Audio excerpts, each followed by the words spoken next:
Selamat datang di Auto Fusion, channel yang membahas dunia otomotif dengan penuh semangat dan detail. Di sini, kita akan menyelami berbagai mobil ikonik, teknologi terbaru, hingga sejarah yang membentuk dunia otomotif seperti yang kita kenal sekarang. Jangan lupa untuk subscribe agar kamu nggak ketinggalan video menarik dari kami. Hari ini, kita akan bahas sebuah mobil legendaris dari Jepang yang pasti udah nggak asing lagi buat para pecinta JDM, yaitu Mazda RX-7. Mobil ini bukan cuma soal kecepatan atau desain, tapi juga tentang warisan, inovasi, dan gaya hidup otomotif yang sesungguhnya. Jadi duduk santai, pasang sabuk pengaman, karena kita akan menyusuri sejarah, teknologi, dan daya tarik dari Mazda RX-7 yang bikin banyak orang jatuh cinta. Mazda RX-7 pertama kali diperkenalkan pada tahun 1978 dan langsung menarik perhatian karena satu hal utama, mesinnya yang tidak biasa. Ya, mesin rotari atau dikenal juga sebagai one-cell engine. Bukan seperti mesin piston biasa yang naik turun, mesin rotari berputar secara melingkar, memberikan pengalaman berkendara yang unik dan suara mesin yang khas banget. RX-7 adalah mobil sport yang berbeda dari yang lain, dan Mazda dengan bangga menjadikannya sebagai simbol inovasi mereka. Generasi pertama RX-7, yaitu SAFB, hadir dengan desain yang ringan, handling yang presisi, dan tentu saja mesin rotari yang menjadi pusat perhatian. Dengan tenaga sekitar 100 tenaga kuda, mungkin terdengar kecil dibanding mobil sport masa kini, tapi karena bobotnya yang ringan, RX-7 bisa melaju lincah di jalanan dan sirkuit. Desain bodinya juga ramping, dengan gaya fastback yang memberi kesan agresif namun elegan. Ini adalah awal dari legenda RX-7. Lanjut ke generasi kedua, FC, yang muncul di tahun 1985. Di generasi ini, Mazda mulai memberikan tampilan yang lebih modern dan performa yang lebih ditingkatkan.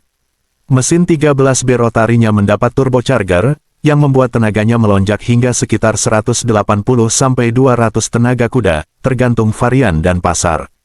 FCRX-7 juga mendapatkan suspensi independen yang membuat handlingnya makin tajam, serta fitur seperti ABS dan sistem kemudi rack and pinion yang lebih responsif.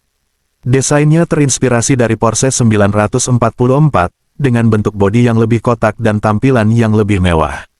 Namun, generasi ketiga RX-7, yaitu FD, adalah puncak dari evolusi mobil ini. Diluncurkan pada awal 90-an, RX-7 FD adalah simbol dari teknologi dan estetika otomotif Jepang. Dengan mesin 13B REW Twin Turbo, RX-7 FD mampu menghasilkan lebih dari 250 tenaga kuda, dan itu hanya dari pabrik. Banyak pemilik yang memodifikasi mobil ini hingga mampu menghasilkan tenaga 2 atau 3 kali lipat dari angka itu. Bobot yang ringan, distribusi berat yang hampir 50/50, dan desain aerodinamis menjadikan RX-7 FD sebagai salah satu mobil JDM paling dicari hingga hari ini. Kita juga nggak bisa lepas dari membahas tampilan RX-7. Desain eksteriornya memang punya daya tarik tersendiri. RX-7 FD, misalnya, punya bentuk bodi yang sangat mulus, dengan garis-garis melengkung yang menyatu dari depan ke belakang. Pop-up headlights yang ikonik, grill minimalis, serta bentuk fender yang menggembung membuatnya terlihat seperti mobil sport sejati. Bahkan hingga hari ini, RX-7 masih terlihat modern dan menarik di mata para penggemar mobil. Bagian interiornya juga nggak kalah keren. Meskipun desainnya simple khas mobil Jepang 90-an, tapi RX-7 punya layout kabin yang benar-benar fokus pada pengemudi. Panel instrumen mengarah ke pengemudi, posisi duduk rendah, dan setir sporty membuat kamu merasa seperti sedang berada di dalam kokpit pesawat tempur. Bahkan beberapa model spesial, seperti Spirit Air atau Type RZ, dilengkapi dengan jok Recaro dan trim eksklusif yang makin meningkatkan kesan premium dan performa. Tentu saja, salah satu aspek yang paling menarik dari RX-7 adalah mesinnya. Mesin rotari punya kelebihan dalam hal ukuran dan bobot. Karena ukurannya kecil, mesin ini bisa diletakkan lebih ke tengah mobil, yang membantu distribusi berat dan handling. Tapi, mesin ini juga terkenal punya kekurangan, terutama dalam hal konsumsi bahan bakar dan ketahanan. Banyak pengguna RX-7 yang harus melakukan rebuild mesin setelah menempuh jarak tertentu. Tapi bagi para pecinta mobil sejati, ini bukanlah kekurangan, melainkan bagian dari karakter mobil yang unik ini. RX-7 juga punya sejarah yang kuat di dunia motorsport dan budaya populer. Di ajang balap, RX-7 pernah meraih kemenangan di IMSA, Le Mans, dan berbagai kejuaraan touring car di seluruh dunia. Keunggulan handling dan tenaga mesin rotari membuatnya cocok untuk berbagai jenis balapan. Di sisi lain, RX-7 juga muncul di banyak film dan video game. Siapa yang nggak ingat penampilan RX-7 di film Fast and Furious, atau dalam seri video game seperti Gran Turismo dan Need for Speed. RX-7 menjadi simbol budaya JDM yang mendunia. Di Indonesia sendiri, RX-7 adalah mobil impian banyak orang. Karena statusnya sebagai mobil CBU dan langka, harga RX-7, terutama generasi FD, bisa sangat tinggi. Namun, komunitas pecinta RX-7 tetap hidup dan aktif. Banyak RX-7 yang sudah dimodifikasi, baik dari sisi eksterior, mesin, hingga sistem audio dan interior. Mobil ini bukan cuma alat transportasi, tapi juga karya seni dan ekspresi diri dari pemiliknya. Salah satu keunikan dari komunitas RX-7 adalah semangat untuk saling berbagi informasi, suku cadang, dan pengalaman. Karena karakter mesin rotari yang berbeda, pemilik RX-7 sering membentuk komunitas yang solid, saling membantu dalam perawatan, modifikasi, hingga jual beli mobil dan spare part. Ini adalah salah satu daya tarik utama dari dunia otomotif, persaudaraan di antara sesama pecinta mobil.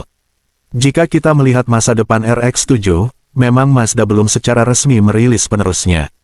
Namun, konsep-konsep seperti RX Vision menunjukkan bahwa Mazda belum melupakan warisan rotary engine mereka.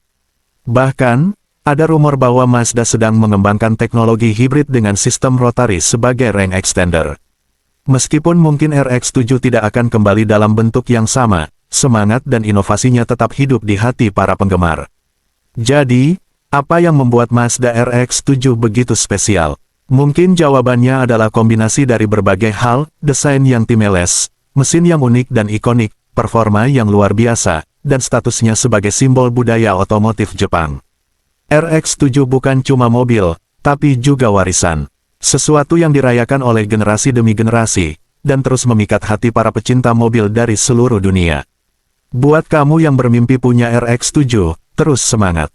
Mungkin hari ini kamu baru bisa lihat dari layar, tapi siapa tahu suatu hari nanti kamu bisa punya dan merawat satu unit RX-7 impianmu. Jangan lupa juga untuk terus belajar tentang cara kerja mobil, mesin, dan perawatan, karena itulah dasar dari dunia otomotif yang sesungguhnya. Terima kasih sudah menonton video ini di AutoFusion. Kalau kamu suka konten seperti ini, jangan lupa like, komentar di bawah, dan tentunya subscribe agar nggak ketinggalan video menarik lainnya dari dunia mobil, khususnya JDM dan mobil klasik. Sampai jumpa di video berikutnya, dan tetap semangat menjaga semangat otomotif di jalan maupun di garasi kamu.